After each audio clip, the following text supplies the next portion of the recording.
Today on Rappler.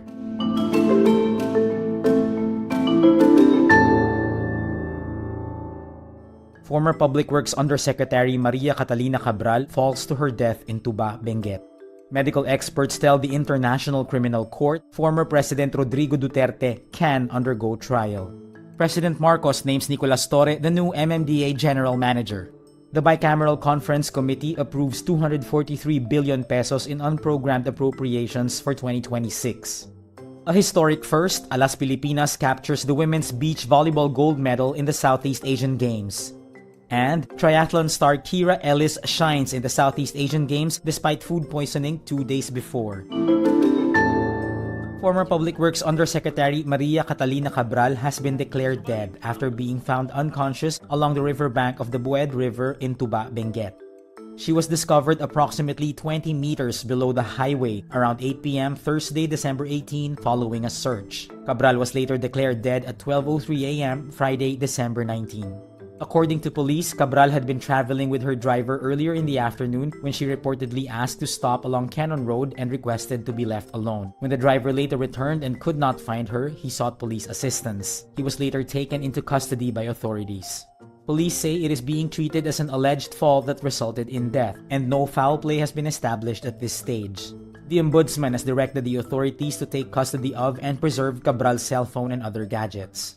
Cabral resigned from the DPWH last September after she was implicated in the flood control mess. She had allegedly operated a kickback system in contracts awarded or implemented by the DPWH.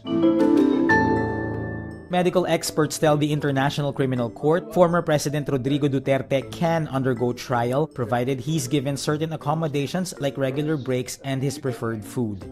The experts did not use the phrase fit for trial just yet because it is a legal determination that only the ICC pre-trial chamber would make. The prosecution urges the ICC to adopt the findings and reschedule Duterte's pre-trial hearing originally set last September. Duterte's lawyer, Nicolas Kaufman, had claimed his client is so cognitively impaired that a trial would not be fair. Duterte is facing 3 counts of crimes against humanity of murder. President Ferdinand Marcos Jr. appoints former Chief of Police Nicolas Torre III as the new General Manager of the Metropolitan Manila Development Authority. Torre will be replacing Procopio Lipana. Marcos named Torre PNP Chief in May, but his tenure was cut short when he was removed in August, serving for only 3 months. Torre was the police general behind the high-profile arrests of former President Rodrigo Duterte and alleged human trafficker Apollo Quiboloy. The Bicameral Conference Committee approves 243 billion pesos in unprogrammed appropriations for 2026 on Thursday, December 18. The Bicam adopts the House version, which is more than 3 times larger than the Senate's approved allocation for the UA. UAs have drawn scrutiny after the Philippine Center for Investigative Journalism reported billions of pesos worth of flood control and other infrastructure projects under the Marcos administration were financed through the UA. Senate Finance Committee Chair Sherwin Gatchalian says the approved UA would not be used for flood control projects. He adds, the remaining UA items are targeted accounts including funding for the Army's modernization program and support for foreign-assisted projects. In the House of Representatives, at least 12 lawmakers expressed their dissent during the passage of the proposed 2026 House General Appropriations Bill. Mamamayang Liberal Representative Laila De Lima questions the constitutionality of UA, saying it has been marred with red flags. Alas Pilipinas secures a historic first as it captures the women's beach volleyball gold medal in the Southeast Asian Games. The team, composed of Cici Rondina, Bernadette Pons, Deej Rodriguez, and Sunny Villapando, sweeps defending champion Thailand for the title. Thailand has won all 8 of the previous women's beach volleyball crowns since 2003. While the Philippines reached the women's beach volleyball final for the first time, getting the gold medal had still looked like a long shot. This after the team absorbed its only loss of the preliminary round to Thailand, but the quartet defied expectations and stunned the Thais in their own turf. Sabi ko nga, magiging consistent lang kami.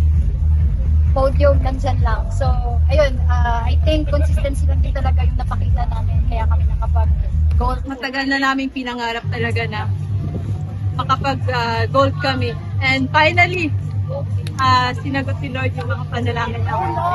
We came out and we executed. We did what we said we were going to do 6 months ago. So I'm so proud of all of us for fighting. Filipino athletes continue to shine, leading to the final days of the 2025 Southeast Asian Games in Thailand. Young triathlon star Ellis wraps up her SEA Games campaign with 2 golds and 3 silvers. This as she gets another medal in the women's individual triathlon despite suffering from food poisoning 2 days before the race. I'm happy. I know I did 5 events and I couldn't be more proud of the team and myself. In short track speed skating, Peter Grosclose tops the men's 500-meter category to secure another gold for the Philippines.